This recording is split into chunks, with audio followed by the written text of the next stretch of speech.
সহস্র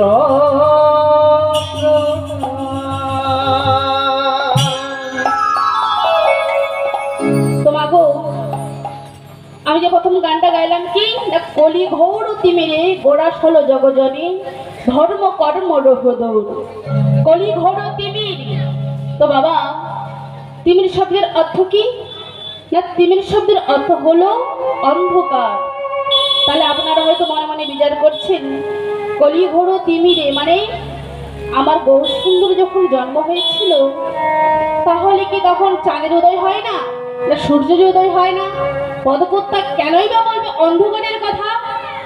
ও মা, আজ পদকর্তা ওই অন্ধকারের কথা বলে না, চন্দ্র সূর্যের কথা বলে না।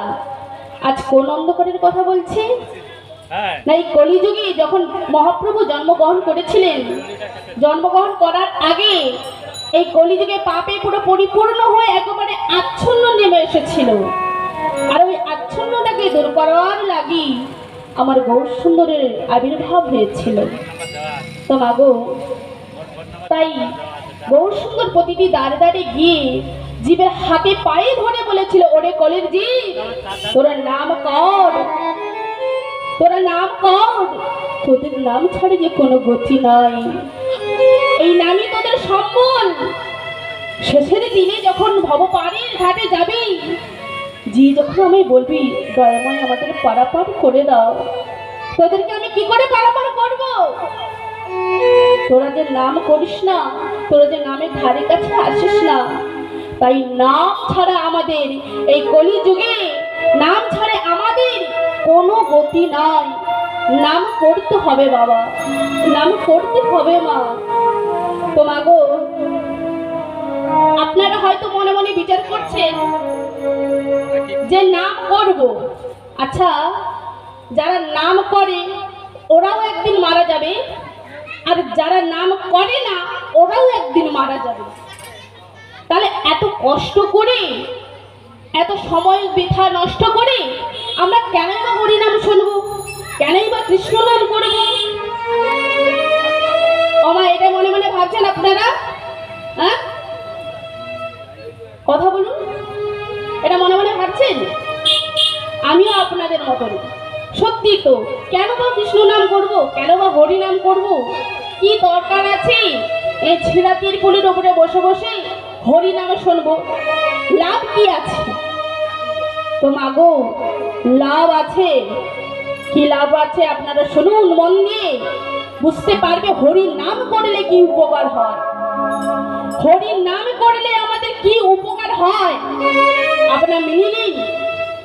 ও মা, যারা হরি নাম করে না তারাও মরবে, আর যারা হরি নাম কষ্ট করে শোনে, যারা হরি নাম কষ্ট করে গায়, তারাও একদিন মরবে। কিন্তু মাগো, এই মরার মধ্যে কতখানি পার্থক্য আছে। ও মা, বিড়াল দেখেছেন? বিড়াল দেখেছেন? সত্যি দেখেছেন? এমন মুখ শুকনো করে বলছে আমি জানি বিড়াল কখন আপনারা দেখেই না। আচ্ছা মা বলুন তো, একটা বিড়াল যখন বাচ্চা দেয়, কোথায় বাচ্চা দেয়? না এসি ঘরের ভিতরে বাচ্চা দেয়, তাই তো? এসি ঘরের ভিতরে একটা বিড়াল বাচ্চা দেয়? এসি ঘরে বলুন, আরে এসি ঘরে বিড়াল বাচ্চা দেয়? বিড়াল এসি ঘরে দেয় না, একটা গোপন জায়গায় দেয়। আচ্ছা মা বলুন তো, একটা বিড়াল যখন, ওই মা বিড়াল বাচ্চা বিড়ালকে যখন এক জায়গা থেকে আরেক জায়গায় নিয়ে যায়, কেমন করে নিয়ে যায়? না কোলে করে এক জায়গায় থেকে আরেক জায়গায় নিয়ে যায়, তাই তো মা? হ্যাঁ, ভগবান, আমি কোথায় এসে পৌঁছালাম? আরে বিড়াল কোলে করে বাচ্চাকে নিয়ে যায় কিসে করে? আগে বসুন, আমি শুনতে পারি না, আমি সত্যি কানে কম শুনি, একটু মুখে করে নিয়ে যায়। তাহলে আমি যে বললাম কোলে করে নিয়ে যায়, আপনারা হ্যাঁ বলছেন কেন? ভুলটা কে বললো? ভুলটা কে বললো? মাইক দাদাই ভুল বললো। তো মাগো, যখন একটা বিড়াল আরেকটা জায়গা থেকে, এক জায়গায় থেকে আরেক জায়গায় নিয়ে যায়, মুখে করে নিয়ে যায়। আচ্ছা মাগো, ওই বিড়ালকে কখনো ইঁদুর ধরতে দেখেছে? ইঁদুর ধরতে দেখেছেন? কিসে করে নিয়ে যায়? ওই মুখে করে, একেবারে জমি ঘোড়ার মতন শক্ত করে আপনারা বিচার করে বলুন তো, ওই বিড়াল বাচ্চাটাকে নিয়ে যাওয়া আর ইঁদুরটাকে নিয়ে যাওয়া দুটো কি সমান হলো? সমান হলো?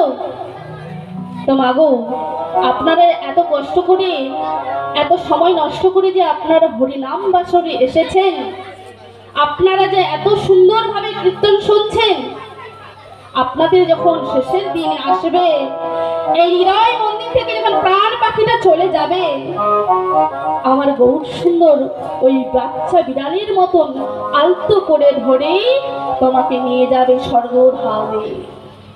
আর যারা হরির নাম করে না, যারা হরির নাম বাসরে এখনো আসে না, যারা আজ কাজ কুকাজে ব্যস্ত আছে এখনো পর্যন্ত, তাদেরকে ওই ইঁদুরের মতন জমে ধরার মতন শক্ত করে ধরে যম মহারাজে টানতে টানতে নিয়ে যাবে জমালয়ে। জমে ধরার মতন ধরে নিয়ে যাবে জমালয়ে।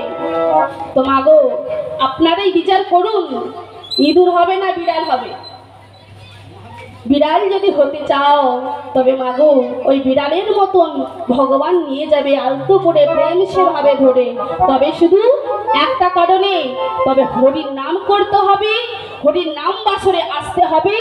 আর সর্বপ্রথম একটা কথা বলি আমি, নাম করার আগে, নাম শোনা আসার আগে গলায় কিন্তু তুলসীর মালাটা রাখতে হবে।